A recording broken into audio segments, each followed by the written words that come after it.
Gracias, Luis, por esa lectura de entrada. Carlos, si ahí tienes, se puede hacer la oración de inicio. Ok. Vamos entonces a la oración. Divino Maestro Jesús, muy agradecido, Señor, por la oportunidad de estar juntos en esta tarde y noche de hoy. Agradecemos la asistencia de los bendichores amigos, a quien rogamos no nos dejen solos, que nos puedan inspirar no solo las palabras, pero también el entendimiento del tema que nos reúne, y que podamos encontrar, Señor, en tu mensaje, en tu orientación, en tu ejemplo, las fuerzas para seguir nuestras luchas del diario vivir, superando los obstáculos necesarios a nuestra evolución espiritual y también ampliando nuestra capacidad de amar, de fraternizar, de comprender y aceptar a los demás como son y de realizar todo el bien, Señor, que esté a nuestro alcance.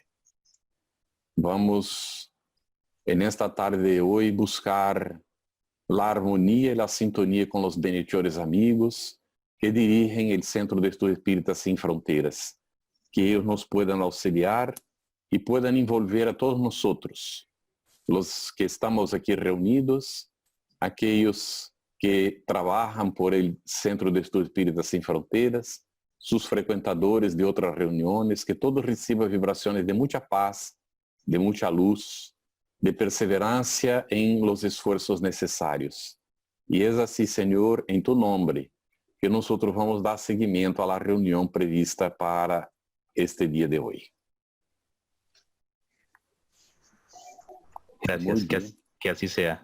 Gracias, Carlos. Gracias, Luis. El tema corresponde y la conferencia trata sobre la salvación de los ricos y preservarse de la avaricia.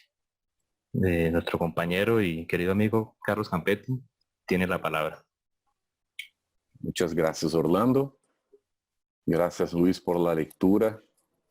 Vamos a basar nuestro comentario en el Evangelio según el Espiritismo. Está dentro del capítulo 16. No se puede servir a Dios y al dinero o a Mamón, que es el Dios del dinero.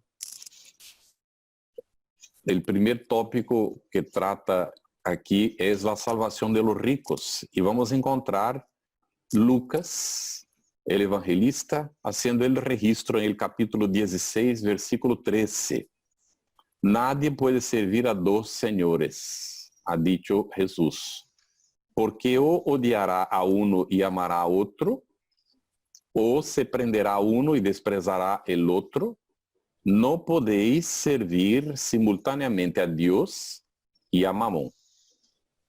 Bien, aquí nosotros ya encontramos una situación de examen, ¿no?, de las palabras. Aquí dice, porque o odiará a uno y amará a otro. Vemos que Jesús habló en un idioma muy limitado. No debería tener más que 500 a 800 palabras para expresarse.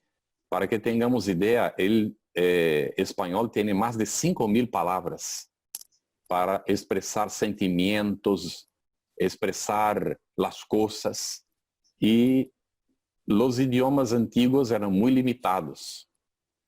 Era necesário a veces usar uma mesma palavra para várias coisas que só se entendia dentro do contexto. Aún hoje, mesmo com a riqueza do idioma espanhol, há situações que há que ver em que contexto está posta a palavra para poder entender de que se trata.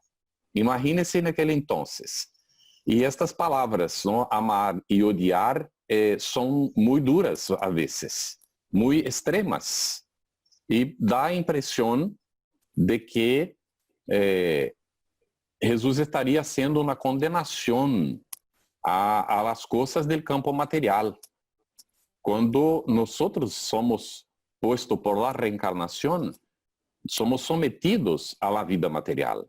Y tenemos obligaciones dentro de ella, tenemos deberes a cumplir, tenemos constitución de familia, tenemos responsabilidades en relación a nuestros hijos. a la educación, a la alimentación. Entonces tenemos que trabajar en el campo material.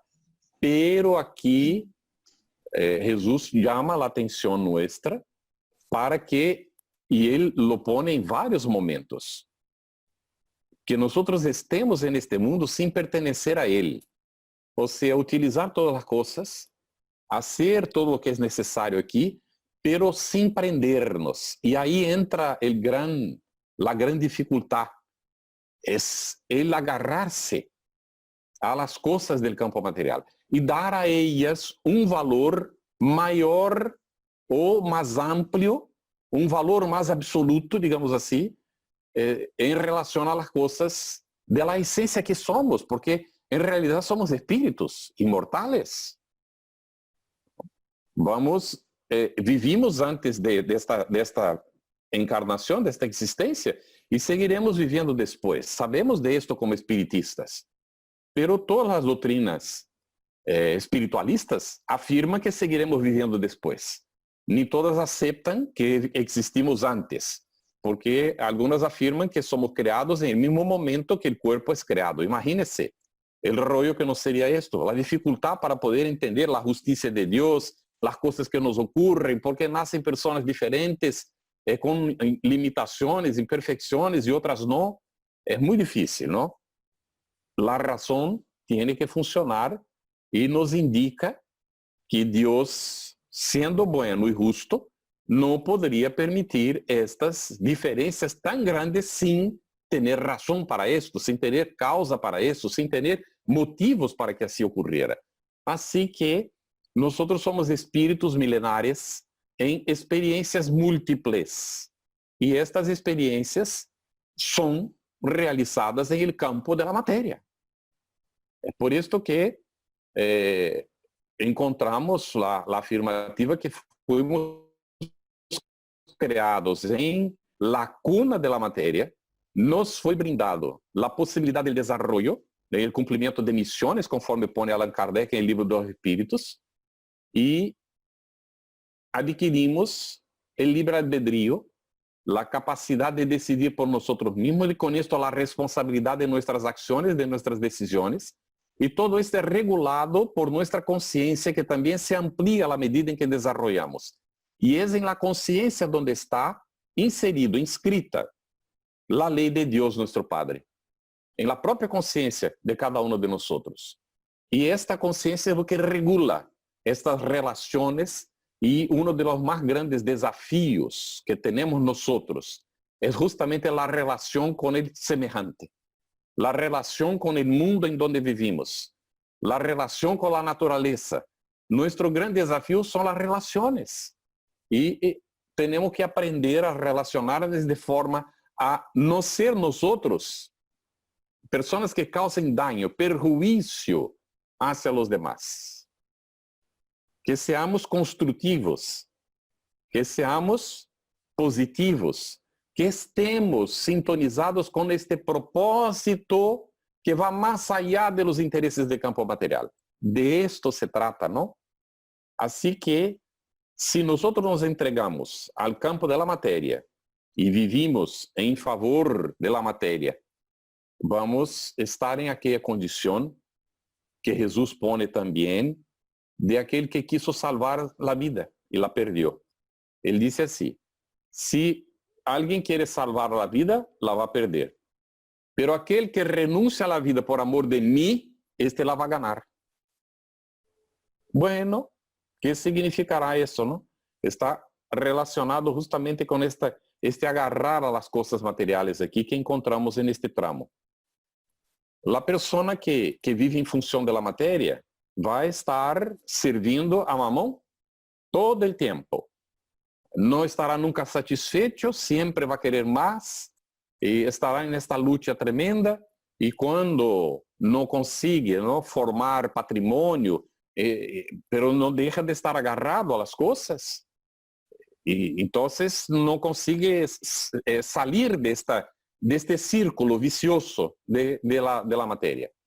Entonces, cuando desencarna, llega al mundo espiritual y examina que para la realidad esencial no hizo nada. Y todo lo que el tiempo que gastó, los esfuerzos, lo que acumuló, si lo acumuló, y si no acumuló la rebeldía que tuvo porque no conseguía, esto va con él, la rebeldía. Y entonces percibe que perdió la encarnación, tiene que empezar otra vez. Entonces quiso salvar la vida en el campo material y la perdió. Pero aquel que renuncia, o sea, por amor de mí, y ahí tenemos que percibir que Jesús reflejaba la esencia espiritual que en él era presente, que es aquello que llamamos el Cristo interno, que es la esencia divina en cada uno de nosotros. Por esto él era llamado Jesús el Cristo, aquel que ya alcanzó los peldaños más altos de la evolución espiritual, sintonizado con los propósitos de la esencia divina que Dios depositó en nosotros en germen y que Jesús había ya conseguido someter las personalidades que tuvo a esta esencia mayor. Entonces, en esta circunstancia, cuando él dice así, aquel que renuncia a la vida por amor de mí, o sea, por amor al Cristo, a la esencia divina que está en nosotros mismos, este que lo hace, entonces va a salvar la vida. ¿Por qué? Porque estará encarnado, cumpliendo sus funciones necesarias, trabajando como es necesario para sostener el cuerpo, para la alimentación, para la educación suya, para la educación de los hijos, para una buena convivencia familiar, como es necesario, todo, pero percibiendo que todo esto está en el círculo transitorio, todo esto pasará. Lo que quedará de hecho son las relaciones bien construidas, la realidad espiritual que seguirá con nosotros. Y entonces invierte en su propia transformación.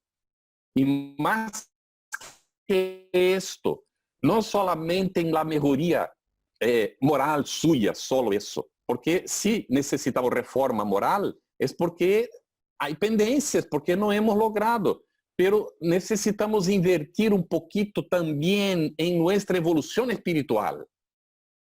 Y salir de este círculo de reencarnar para reformarse moralmente. Tenemos que invertir en la evolución. Somos seres que estamos sometidos a la ley de evolución y somos responsables por nuestra propia evolución. Tenemos que asumir eso con madurez. O sea, lo que Jesús dijo, cuidar de la realidad espiritual. Aquel que renuncia a esta vida está en el mundo, pero no es del mundo. Trabaja en el mundo, cumple lo que tiene que cumplir, pero está ciente y trabajando para la realidad espiritual. Este salva la vida. ¿Por qué? Llega al mundo espiritual, examina, hace un balanceo y ve que no necesita reencarnar para reparar, para rehacer, porque lo hizo. Cumplió lo que tenía que cumplir. Y así sigue adelante. Bueno, entonces viene ahora el siguiente tramo que Kardec seleccionó, y este está en 3 evangelistas. Mateo, el capítulo 19, versículos 16 a 24. Lucas, capítulo 18, versículo 18 a 25. Y también en Marcos, capítulo 10, versículos 17 a 25. Y él va a decir, entonces se aproximó de él un joven y le dijo, buen maestro, ¿qué bien debo de hacer para adquirir la vida eterna? Fíjense. Amélia Rodrigues dice que era un joven muy rico. Había recibido herencias. Tenía mucho. Bien. Y entonces Jesús le dice, le responde, ¿por qué me llamas bueno? Cuando nosotros queremos agradar, llegamos queriendo agradar a la persona con quien hablamos, hacemos un elogio. Normalmente hay ahí por detrás un interés de que la persona también nos responda de la misma forma. Y a veces, a depender de lo que estamos tratando, la persona no puede responder de la misma forma. Entonces Jesús va a decirle algo que es importante conocer. ¿Qué es ser bueno? ¿Qué es ser bueno? Bueno es ser proveedor. El que es bueno provee, alimenta, auxilia, concede. ¿Quién es que de hecho concede? Incluso la vida para nosotros. Dios, ¿no? Este es lo que concede. Por lo tanto, Jesús le dice así, mira allá, él va a decir, ¿por qué me llamas bueno? Bueno, solo Dios lo es. Porque Dios es el proveedor de todo. Dios creó la naturaleza que nos brinda todo lo que necesitamos. Entonces, Dios es bueno. Y no adelanta llegar a decir a un espíritu superior, queriendo agradarle, para que él haga lo que nosotros deseamos o nos dé respuestas que nos agraden. Decirle, bueno, porque el espíritu superior no aceptará esto, porque bueno, de hecho, es Dios. Entonces, Jesús va a decir a él, si quieres entrar en la vida, ¿cómo entrar en la vida? Él no estaba en la vida. Vean, él estaba reencarnado.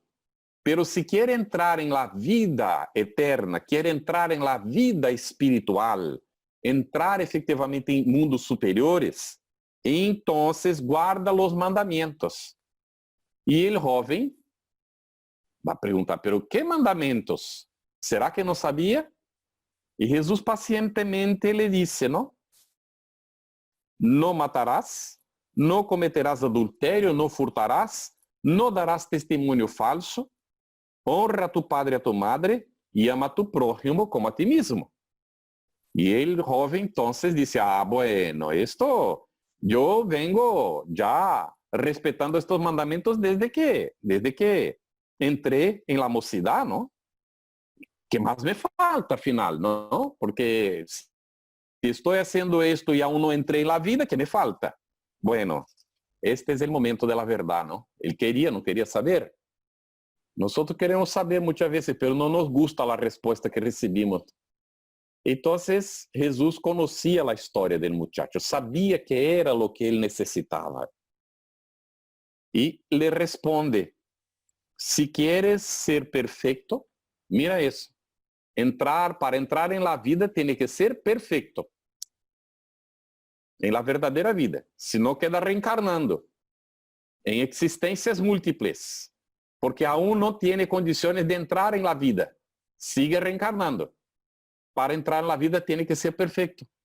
Ahí dice, si quieres ser perfecto, vende todo lo que tienes, da eso a los pobres y tendrás un tesoro en el cielo. Después de eso, venga entonces y sígueme. Bueno, algunas personas van a decir, pero Jesús condenó la riqueza, ¿eh? Y aún más lo que viene después que vamos a examinar, porque condenó la riqueza del joven, dijo que él se librara de lo que tenía, ¿eh? Y ahora, bueno, no se trata exactamente de esto, porque esta era la necesidad del joven. Él estaba agarrado. Nos va a decir Amélia Rodríguez, si tenéis preguntas, por favor, ya podéis ir poniendo en el área ahí de chateo, ¿está bien? Porque vamos acompanhando las preguntitas que nos auxilian mucho para saber qué necesidad tenéis dentro del tema, ¿está bien? Y entonces Jesús va, sabiendo la necesidad, la dificultad que tiene el joven, él le da esta respuesta y el joven escucha, pero se va muy así, muy triste, decepcionado, ¿no? Porque él tenía muchas cosas, muchos haberes. Y Jesús entonces va y le dice a los discípulos, os digo en verdad que es bien difícil que un rico entre en el reino de los cielos. Aún una vez os digo, es más fácil que un camelo, se dice esto en español, ¿verdad?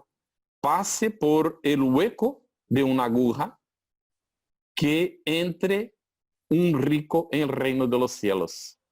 Y aquí está la dificultad, ¿no? de los idiomas. Está traduzido assim. El camelo es una especie de dromedario, ¿no?, del desierto. Es como lleva las personas y cargas, ¿no?, por el desierto. ¿Y qué significará entonces esta situación ahí? Nosotros hoy conocemos la aguja, la agujita de coser, ¿no? ¿Cómo va a pasar un camelo? Esto es imposible. ¿Cómo un animal de estos va a pasar por el agujerito de la aguja de coser? Entonces no significa eso, no puede ser. Aí Allan Kardec examina que naquele entonces havia um cable que se hacía con el pelo de los camellos. Y era grueso. Y entonces pasar un cable de estos gruesos por la aguja, por el hueco de la aguja, era imposible, ¿no? Aún así. Pero también hay una otra interpretación que dice que las ciudades eran fortificadas, todas protegidas con muros altos. E havia em certos sítios passagens que eram tortuosos e que só passavam pessoas, um de cada vez, porque era bem apretadito. E então Jesus estaria dizendo que seria mais fácil um camello entrar por um destes passagens que era chamado de aguja, não de que entrar um rico em el reino de los cielos. Bueno, não importa aqui. Lo que importa es la figura.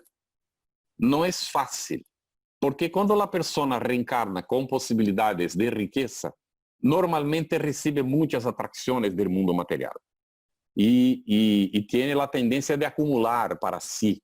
Y ahí es donde entra la gran dificultad. Y Allan Kardec va a examinar el asunto en este capítulo y en otros momentos, de que não era propriamente a condenação de la riqueza em si que é necessária, porque a riqueza genera empleo, permite o desenvolvimento de las investigações, de la ciência e de las universidades que promovem a educação, e todo isso genera lo que é necessário, ¿no?, para o bienestar de los seres. Assim que a riqueza em si não é o problema. Há incluso um mensagem de Chico Xavier recebido por psicografia que chama dinheiro. E está hablando, ¿no?, del dinheiro, que a gente lo pone dentro de los cofres, los cierra com llave e não permite que o dinheiro cumpla sua função, que sua função é circular para mover a economia, ¿no? E outros que lo simplesmente tiram por la ventanilla, ¿no? São pródigos, não sabem utilizá-lo bem. Outros que lo utilizam só para si mesmos, só para sua própria satisfação, ou de los suyos. Outros que se deixam corromper para poder ter. Assim enganam los semelhantes e utilizam situações de poder para poder sacar ventajas. E todo esto são problemas relacionados com o mal uso do dinheiro ou do próprio poder temporal. Não é o problema do dinheiro em si, sino o mal uso que as pessoas fazem disso. Está bem? Aí viene, em la sequência, o que nos propusimos também examinar, que vamos seguir avançando aqui, a questão da salvação de los ricos e agora preservar-se de la avaricia. Bueno, não apareceu nenhuma pergunta, por lo menos por lo que veo aqui em el área de texto, não? Isto também está em Lucas, el capítulo 12, e é muito interessante. E diz assim: entonces, en el medio de la multitud, havia muitas pessoas, um homem viene e le disse a Jesus: Maestro, disse a mi hermano que divida comigo a herencia que nos ha tocado. Parece justo, ¿no? El pedido, a final de cuentas, si hay una herencia, los dos tienen derecho. Y nosotros ya empezamos a hablar entre nosotros. Sí, tiene derecho, porque, ¿cómo no? Si es hermano, tiene que recibir también, no sé qué. Y ya hacemos un rollo, una confusión con eso, ¿no? Y nuestras vibraciones mentales están por ahí, tumultuando el ambiente, porque nos posicionamos contra, a favor y no sé qué, ¿no? Y Jesús simplemente le dice al hombre: oh hombre, ¿quién me ha designado para juzgaros o para hacer vuestras particiones. Y entonces acrescentou: tened cuidado de preservaros de toda la avaricia, porque sea cual fuera la abundancia en que el hombre se encuentre, su vida no depende de los bienes que posea. No entendemos mucho eso. Yo ya he visto situaciones de personas que no tenían casi nada y que, observando, eran más felices, más unidos que otras familias que poseen mucho.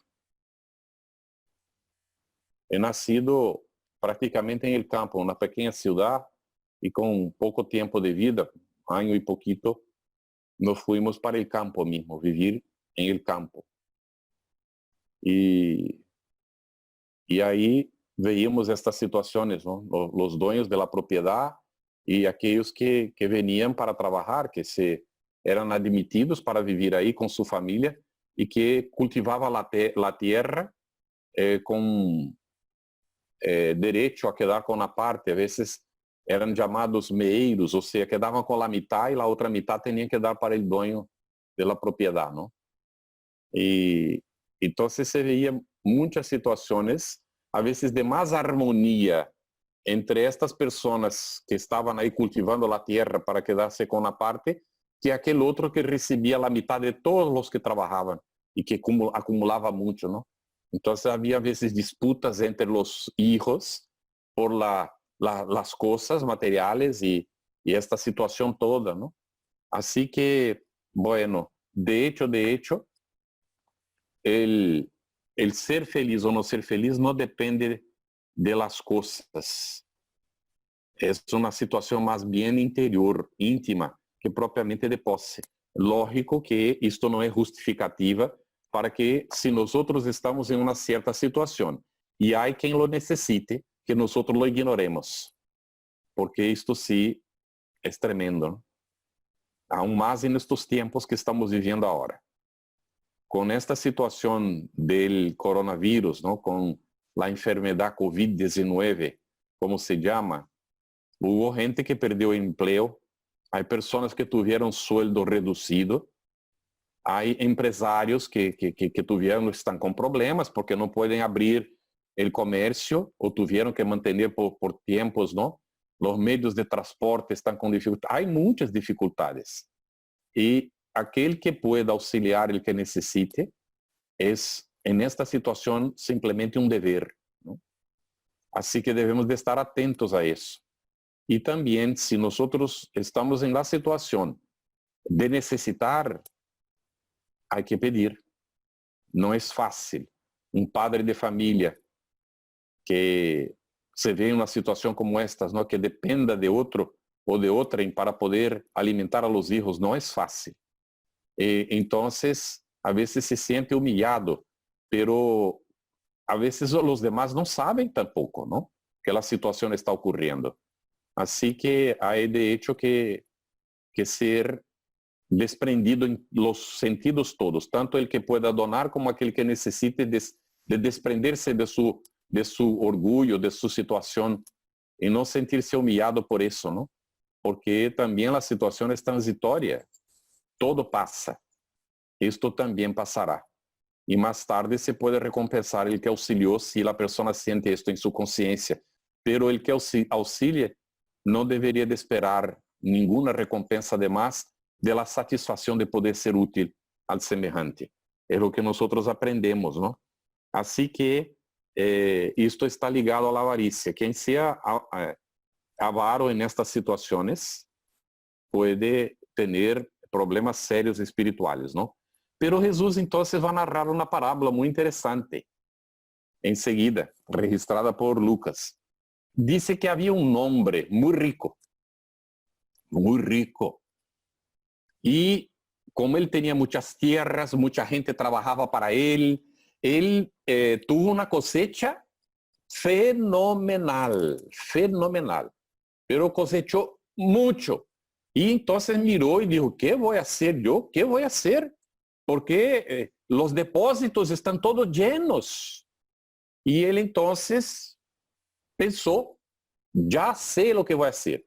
Voy a mandar demolir, destruir todos los depósitos que tengo y voy a mandar construir otros más grandes. Así voy a poner todo lo que tengo y todo lo que he cosechado y ahí voy a estar tranquilo. Y lo hizo porque tenía poder para eso. Pagó gente para ello y mandó destruir los depósitos que tenía, construyó inmensos depósitos, puso todo lo que tenía y todo lo que cosechó ahí adentro y entonces dijo, mi alma, come, bebe, regálate, porque ahí tienes. Y entonces escuchó una voz que le dijo, insensato que es, aún en esta noche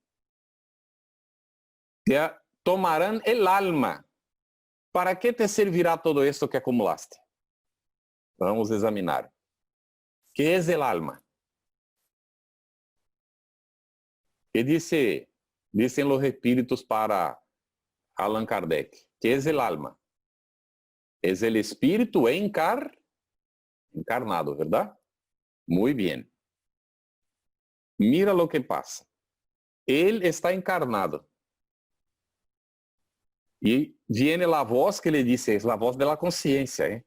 Y le dice así, insensato que es, en esta noche misma, o sea, ¿qué noche? ¿Es porque está oscuro, porque no tiene sol?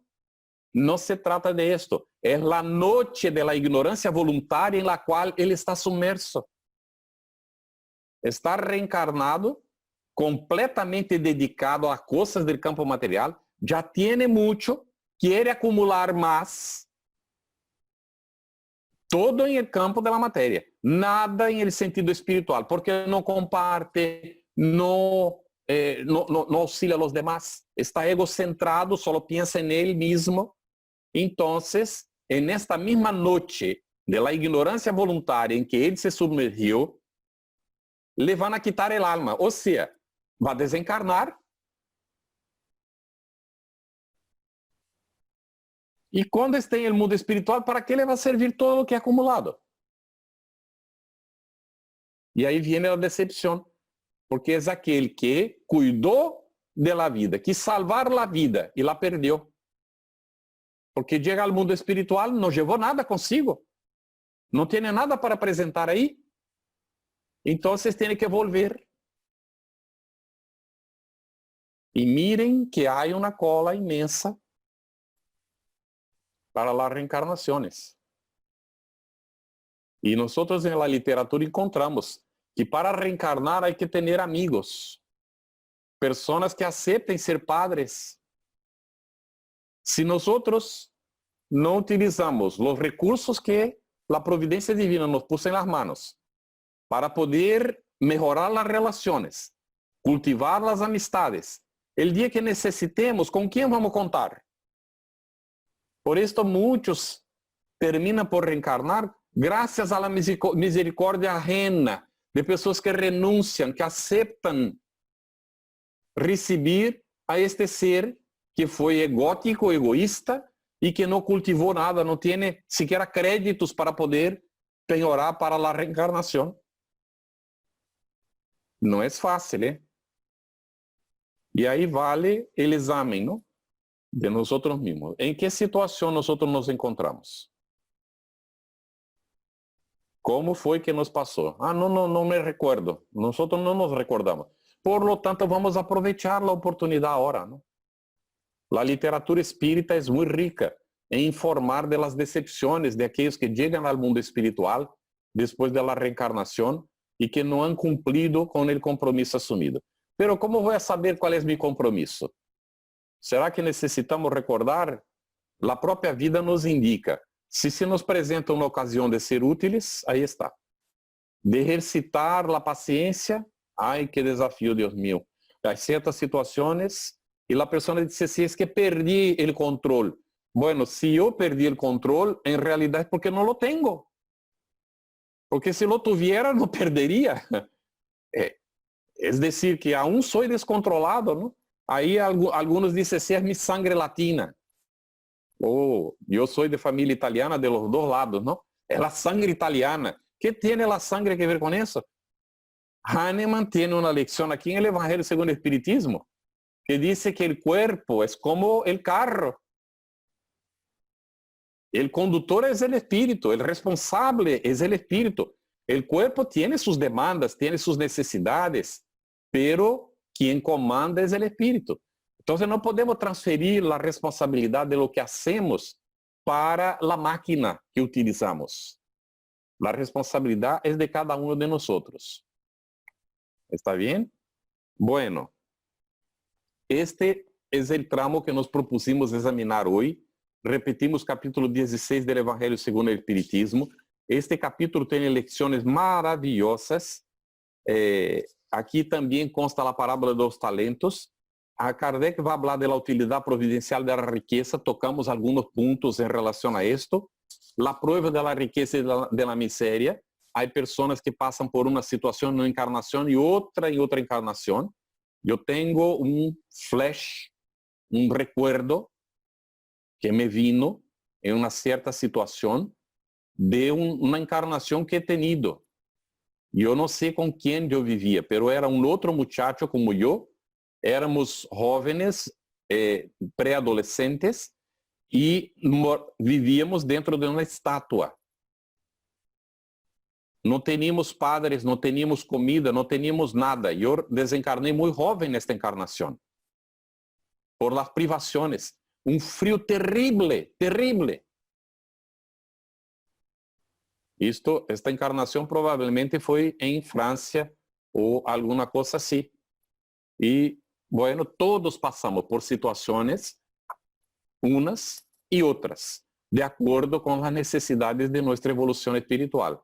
Cada situación de estas nos deja lecciones en el espíritu y nos da los indicativos de que lo que tenemos que hacer, lo que tenemos que realizar. Entonces habla de la desigualdad de las riquezas, en las instrucciones de los espíritus, la verdadera propiedad, el empleo de la riqueza, y ahí vemos, ¿no?, el desprendimiento de los bienes terrenos, y va a terminar hablando de la transmisión de la riqueza, si tenemos derecho de transmitir a nuestros descendientes o no la riqueza que nosotros hemos acumulado, hemos recibido ya de herencias, ¿no? ¿Hay preguntas?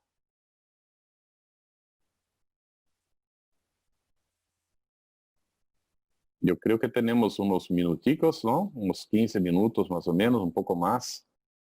Si no hay preguntas, vamos a seguir hablando, que el tema es muy amplio. Siempre hay cosas para comentar, pero si hay preguntas. No, Carlos, no hay preguntas. Estoy al tanto. Si algún compañero pregunta, con gusto puede hacerlo por el chat. Gracias. Sí, o puede hacer por el micrófono también, ¿no? Orlando, si quiere. ¿Algún comentario que querrás hacer? Podemos abrir el coloquio ahora, ¿no? Para intercambiar ideas.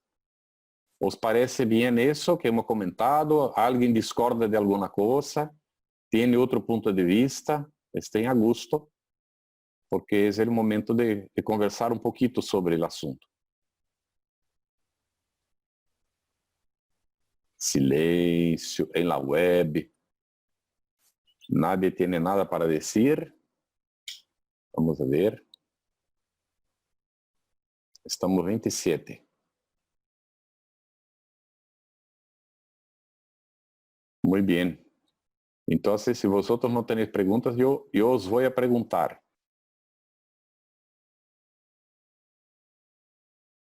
Bien.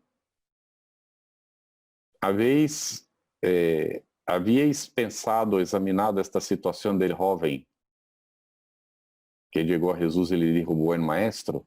Amélia Rodríguez dice que este joven salió de ahí y fue con sus compañeros para las corridas de Biga.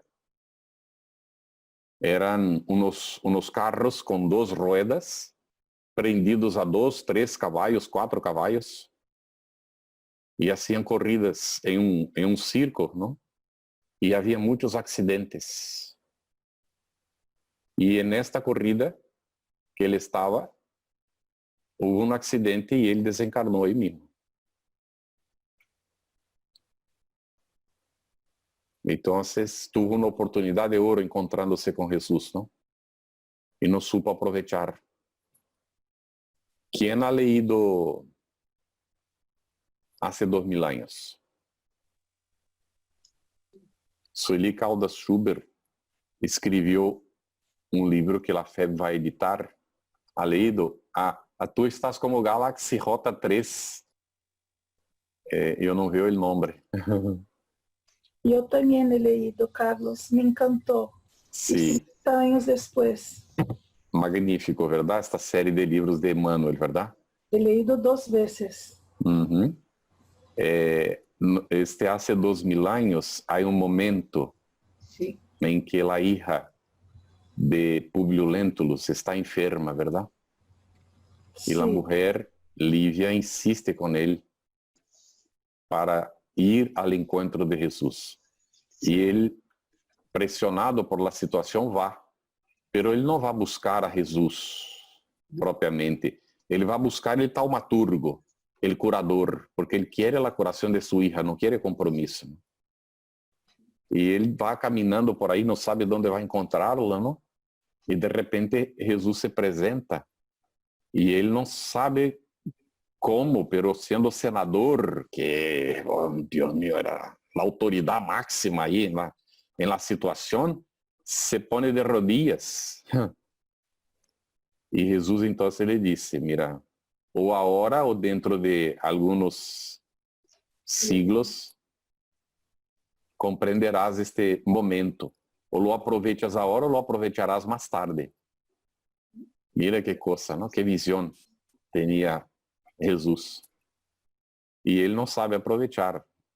La hija es curada y él llega diciendo que no podría garantizar que fuera por cuenta de este curador, y simplemente sigue su vida, ¿no? Va a costar para él cerca de 1500 años para reencaminar sus pasos, ¿no? Y Livia ascende, ¿no? Va para los planos superiores, porque ella supo aprovechar la oportunidad. Él no supo. Y hoy es este espíritu que nos dejó esta obra magnífica. ¿Qué es lo que nos dice eso? Él escribió, yo pondría hoy Emmanuel entre los mayores evangelistas que hay.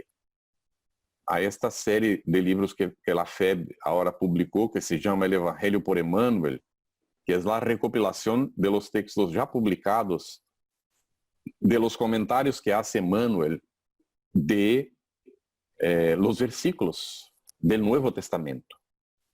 Y miren que este proyecto empezó poco tiempo antes, algunos años antes de surgir el Evangelio Redivivo, ya dando base para lo que vendría después a ser este estudio del Nuevo Testamento, los 27 libros a la luz del Espiritismo. Y Emmanuel, si ponemos atención en los comentarios que hace en estos libritos como Fuente Viva, Camino, Verdad y Vida, Pan Nuestro, Vinha de Luz, en otros textos, él va ajustando los textos. En los comentarios cita como está en el Evangelio y en el comentario él hace ajustes. Porque no fue como Jesús dijo muchas veces. Cambiamos con el tiempo los textos, los copistas, y ahí viene Emmanuel haciendo los ajustes de cómo Jesús de hecho había hablado, ¿no? Y entonces vemos esta, digamos, una saga, ¿no? Toda la construcción del espíritu que también llamado al poder y a la riqueza en el mundo, no supo, mismo delante de Jesús, reconocer qué era lo que le pasaba, ¿no? Y le tomó tiempo para que pudiera entonces recapacitar. Y hoy yo nos miro a nosotros que estamos estudiando el espiritismo y veo que tenemos una oportunidad impresionante, porque aunque no encontremos físicamente a Jesús, pero el Evangelio Redivivo, el espiritismo, es la venida de Cristo otra vez. Allan Kardec era asistido directamente por el Espíritu de verdad. Y si nosotros ponemos atención en el libro de los médiuns, hay un mensaje que está escrito Jesús, firmado Jesús. Y después en el Evangelio según el Espiritismo aparece como Espíritu de verdad con pequeñas alteraciones. Entonces Kardec nos dejó un indicio de que él sabía que el Espíritu de verdad es el mismo Jesús, que también puede ser entendido como los espíritus superiores que asistieron a la codificación, sí, sin problema. Pero el jefe de ellos era el propio Jesús. Y entonces el espiritismo es el Cristo de retorno hacia nosotros. Y tenemos esta oportunidad magnífica, ¿no? De poder comprender y aplicar la enseñanza en nuestro diario vivir. Bueno, todos pensando alguna cosita que aparece, nada. Carlos, también, buenas noches, compañeros. Buenas noches, Que Marta. también tenemos el ejemplo del hombre que tenía el granero lleno de trigo y que iba a volver a recoger su cosecha, que ya venía otra vez la recogida del trigo, y él, en vez de pensar en repartir el trigo que tenía allí guardado y así tener lugar para guardar la nueva cosecha, no, lo que él pensaba era agrandar el granero para poder, o la despensa, para poder recoger su nueva cosecha. Y entonces que el Señor le dice, pues esta noche tu alma será tomada. Entonces, pues también es como un ejemplo respecto a lo que se habla. Y perdón, acabo de entrar a clase y no sé mucho, pero bueno, más o menos como de los ricos, ¿no? Fue Paso lo que... palabra, compañero. Fue lo que examinamos, Marta, hoy. No está en el capítulo 16 del Evangelio según el Espiritismo, que es la salvación de los ricos y la preservarse de la avaricia. En el ítem 3 está esta parábola que has dicho. Magnífica, de hecho, ¿no? Es sobre ella que estamos comentando. Aquí tenemos una pregunta de Rodrigo y María. Nos podemos sentir solos, pero nunca abandonados. El Espiritismo siempre nos ampara. Muy bien, buen comentario, de hecho. ¿Y quién es Galaxy J3? Tu nombre, por favor. Yo soy rusa. Por esto me es difícil de expresarme en este tema tan complicado, pero entender si lo entiendo perfectamente. Y escribe bien también en magnífico, ¿no? Escribe muy bien el español. ¿Está bien? Excelente. Es Olga. Muy bien, Olga. Muchas gracias por el comentario. Y eres muy bienvenida, ¿no? Como todos, muy bienvenida. Y nos alegra, ¿no? Que estés haciendo el esfuerzo. Ah, sí. Es que para cambiar el nombre, ¿no? Yo estoy como anfitrión, no estoy. Tú tienes, ahora ya está, Olga. Cliqueas en los tres punticos que estás así a la derecha de tu nombre o de tu figura y ahí aparece la opción de renombrar. Pero creo que Orlando ya hizo por ti. ¿Está bien? Uh-huh. Abre el micrófono, Olga, no se te escucha. Sí, hay que abrir el micrófono, Olga, porque no se te escucha. Sí, ahora. Puede hablar. No, sigue sin escuchar. No está funcionando el micrófono. Qué lástima. A veces no pasa eso. Ahora está cerrado otra vez.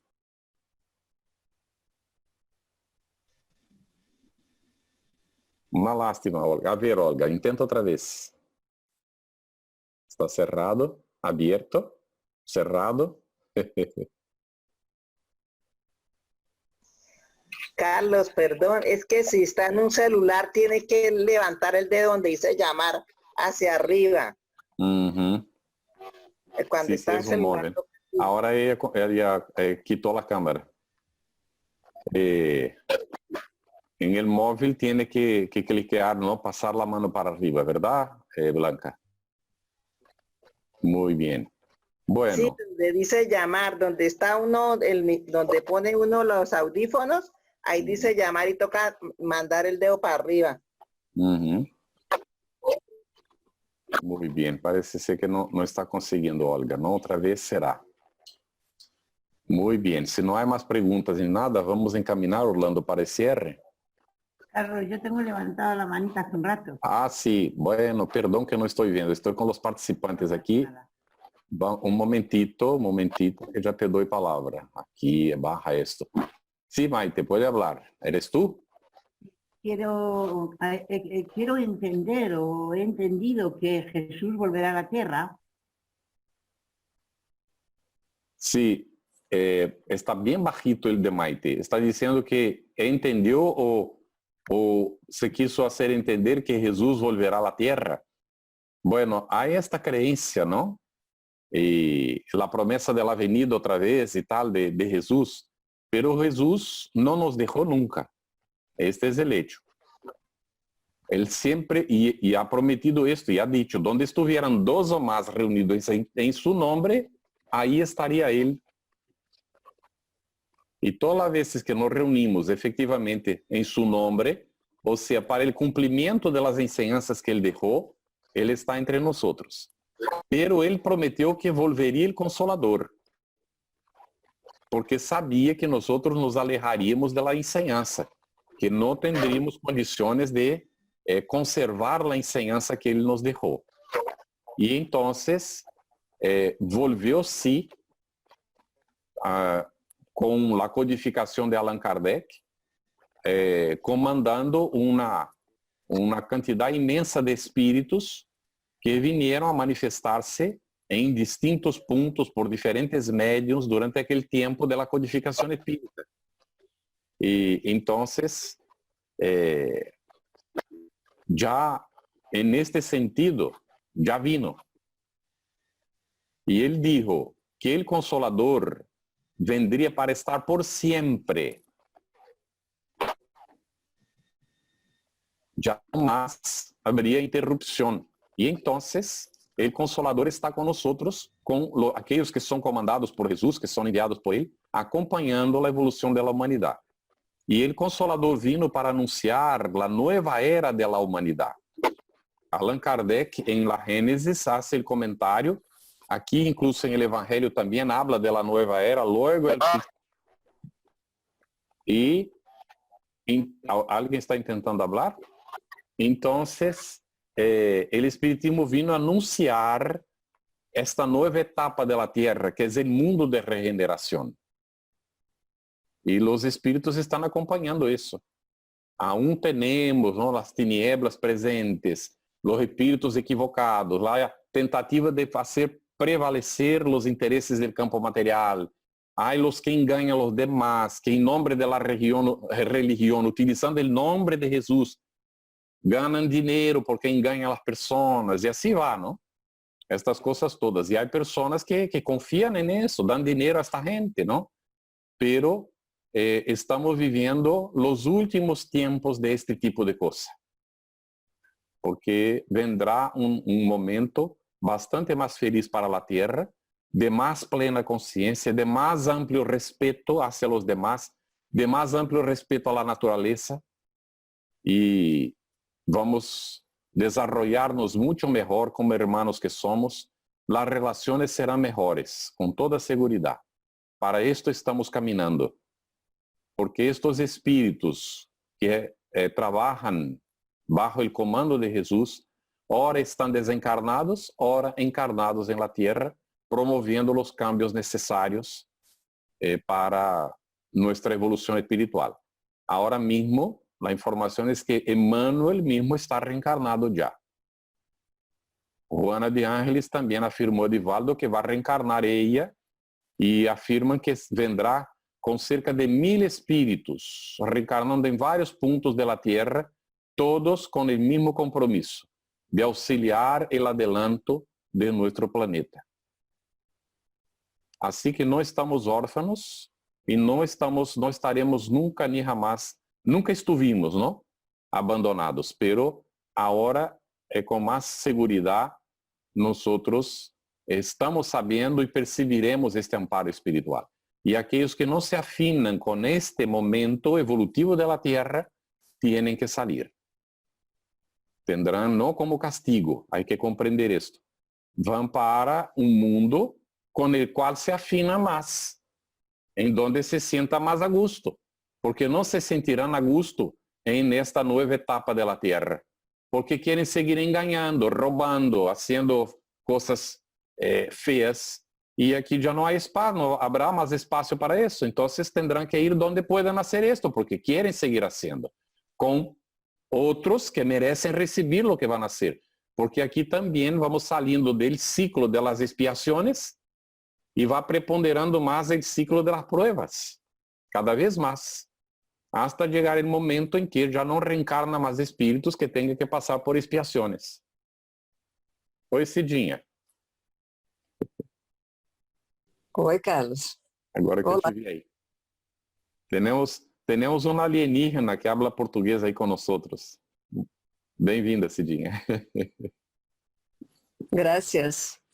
Muy bien. Si no hay más comentarios, no hay más preguntas, vamos a cerrar entonces. Orlando, puedes encaminar para la oración. No sé, alguien que se quiera hacer la oración, ¿cierto? Gracias, Carlos, por esta excelente conferencia.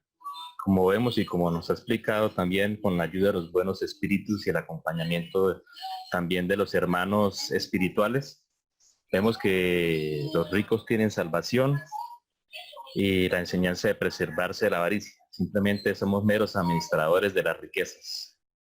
Ese es el gran mensaje que nos ha dejado hoy, y que el hecho de ser rico no quiere decir que sea pecado o sea mal visto. Es como se administran los recursos y el compromiso que tenemos también de compartir y de distribuir esa riqueza que está en nuestras manos hacia nuestros compañeros y demás hermanos. Entonces, muchas gracias, Carlos. Gracias a ustedes, compañeros, por su asistencia. Entonces, procederemos a la oración de cierre. Orlando, solo un momentico. Olga hizo un comentario, ¿no? Hoy me lo pidieron para que pudiera oír. Ahora me falta que me vengan a enseñar el resto. Muy bien, Olga, quédate con nosotros si quieres, ¿no? Tenemos otras reuniones, no sé si ya estás informada. Y estamos a disposición, está bien, para lo que necesites. Cuenta con nosotros en los estudios del Espiritismo y del Evangelio de Jesús. Estamos a la orden, ¿está bien? Gracias, Orlando, perdón. Puedes seguir. Gracias, Carlos. Si alguien tiene, ¿hay algún compañero que se ofrece o en su defecto puedo hacerlo, como ustedes consideren, compañeros? Hoy la gente está tan callada, ni siquiera se ofrece para la oración, Orlando. Bueno, realizaré esta oportunidad. Compañeros, respiramos profundo, cerramos nuestros ojos y nos ponemos en sintonía. Nuestro ritmo cardíaco va bajando y vamos llenándonos de buenos pensamientos, de buenos deseos. Y damos gracias al Padre, a los hermanos benefactores que nos acompañaron en esta excelente conferencia.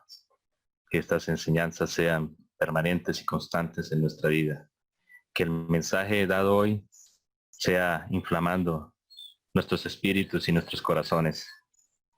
Ya el nuestro Jesús nos da los lineamientos, nos da las enseñanzas y nos pone al servicio este material y este gran conocimiento para aplicarlo. Recibimos con esperanza la venida de los nuevos compañeros y de los hermanos que ya están encarnando para ayudar a nuestro planeta. Damos gracias, Señor, porque somos privilegiados, porque somos bendecidos, porque tenemos la opción de tener este conocimiento y también tenemos la opción de la protección material, de un techo, del alimento, de no pasar la noche fuera, de no pasar sin dormir en un sitio cómodo. Gracias, Señor, porque somos privilegiados. Y pedimos por aquellos hermanos que carecen de no solamente las necesidades materiales, sino de las necesidades espirituales. Amado Padre, pido por cada uno de mis compañeros y por cada una de sus familias en esta situación de pandemia, para que seamos conociendo y entendiendo los propósitos tuyos y para que hemos venido nosotros a este planeta. Así sea.